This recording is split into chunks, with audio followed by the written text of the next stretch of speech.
Okay, so I'm going to tell you a couple of the mistakes that I made that I believe this is probably why my fry did not make it this time around. First mistake is I believed what I read on the internet by several websites saying that you should use hornwort in your breeding tank. Hornwort is awful. You see all this crud, all this muck on the bottom of my breeding tank? That's hornwort. Apparently it doesn't hold up and it doesn't live in soft water. Maybe the almond leaf extract or the light, constant light, I don't know, but as it all died, it mucked up my water something horribly. And then it became really difficult to even see any babies in this. Now this actually, it was a lot worse because I've cleaned out the plants. This is the crap that's left behind. I will never use hornwort again. There is a stem right there. All the little fine little needle-like looking leaves die and fall off to create this crap. And it just mucks up the water. It mucks up the bottom of the tank.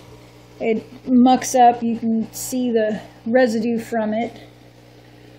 This stuff is awful. I don't care what they say on the internet or what other people say. Maybe if other people have had luck with it, I don't see how. My temperature stayed around 80 degrees. My light stayed on. I turn the light off at nights to give the babies a chance to sleep.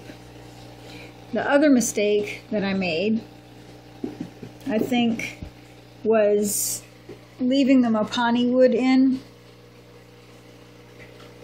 God, my camera's awful. There, it's focused. I put in mopani wood to release the tannins since I don't get almond leaves. They're too difficult to get. And there's a piece of hornwort right there.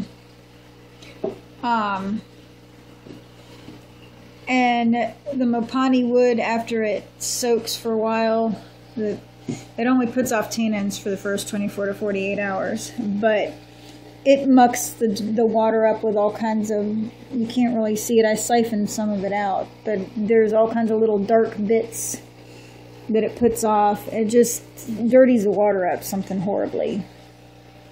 So my next,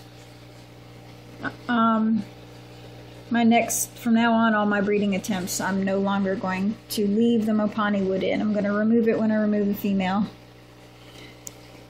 And I'm going to use water wisteria from now on, because it seems, water wisteria and mondo grass, because both of them seem to uphold the softer water, the higher temperatures, and the light really well. The other mistake I believe I made is I usually keep it covered in saran wrap, to hold the moisture in. And there were a couple times where I guess I was too tired to, I forgot to, after I fed them, I forgot to put the saran wrap back over and left it open during the night, and we have been getting some chilly nights. It got rid of all the moisture inside. I did that twice. I mean, it was an accident. I'll probably put a sign up in my door reminding me to check the saran wrap from now on. But I'm thinking that's probably another mistake that I made. You can't really see him. You can see his reflection back there. I got apple snails. I'm going to put one in each of my breeding tanks after the fry are free swimming so that they can help clean up the muck. It's a lot easier to siphon out snail waste than it is to try and siphon out this crap.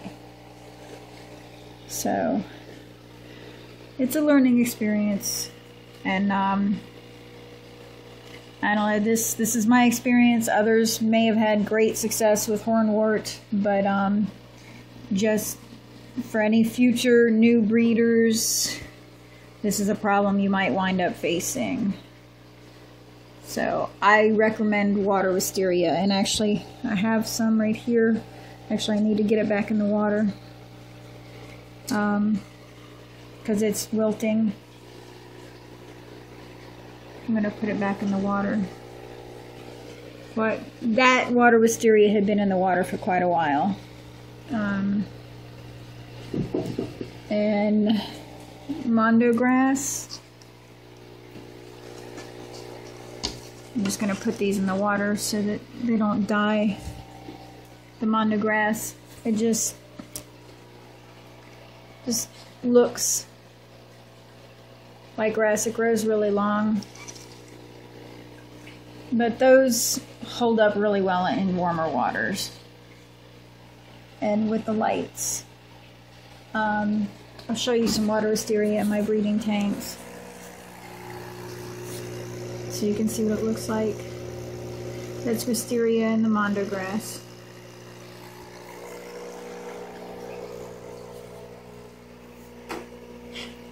And I have wisteria in this one, in the mondo grass as well. So, there's two different types of wisteria leaves. I mean, it's the same plant. I actually have some wisteria that has some of these leaves and some of the ones from just the other tank I just showed. The big wide leaves. And I'll show you again.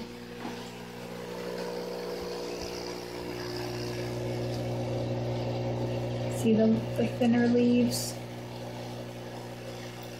So, and it can get pretty bushy. It doesn't need to be rooted. You can see the little roots growing off from the sides.